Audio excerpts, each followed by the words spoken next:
Hopefully, damn it, didn't mean to do it like that. Okay, sorry about that. Just had to step out for a second. Right, so that brings us to the end of the materials that I wanted to talk about in the first lab.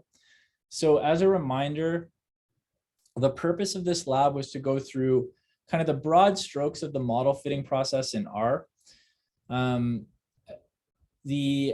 The topics that we discussed were basically formulation. There's not much to that. It's basically specifying the model that you want to study. Model fitting, again, very straightforward because this is done using the LM command.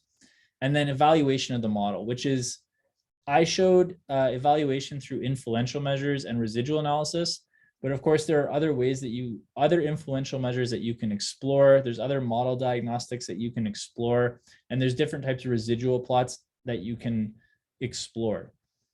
One of the things that I didn't talk about kind of on purpose was computation of the other types of residuals. So this is something that you could look into and review for your first assignment.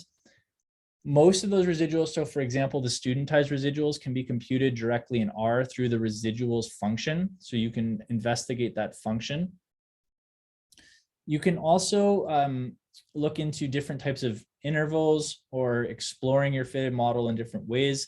There really isn't any right type of question that you can ask on the first assignment. So if you're interested in prediction or just model validation, those are all valid interests. So it's up to you how you want to explore those things.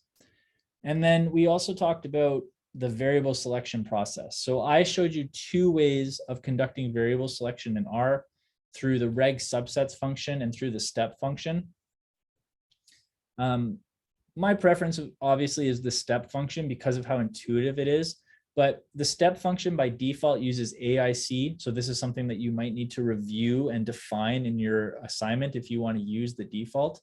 But you can also see that it's giving you a residual sum of squares. So you might also be interested in changing the default in the step function to consider a different kind of criteria. Again, there's really no right or wrong way to perform the different selection processes. They can vary depending on what criteria you're interested in maximizing, whether it would be adjusted R squared or some likelihood-based criteria like the BIC or the AIC, or maybe you're interested in maximizing or minimizing, maybe you're interested in minimizing the residual sum of square.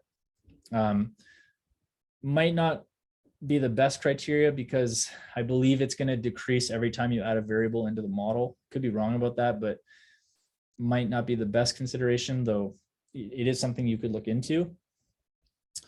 And then, of course, you can also consider comparing the results from the different variable selection criteria when trying to evaluate that final model. All right, so finished up with about 15 minutes left. I'll obviously hang around until the end of the lab period. I like to try and give everyone a little bit of time to implement these things and kind of work on the assignments and whatnot while I'm available in lab. I have office hours as well, but trying to use the lab periods as working sessions is something that I think is valuable, and I try to do. I'll try and give some time throughout the semester to do that. But with that being said, I will finish with material for today. And if anyone has any questions, I'm happy to take them. And otherwise, I will see you guys tomorrow for lecture.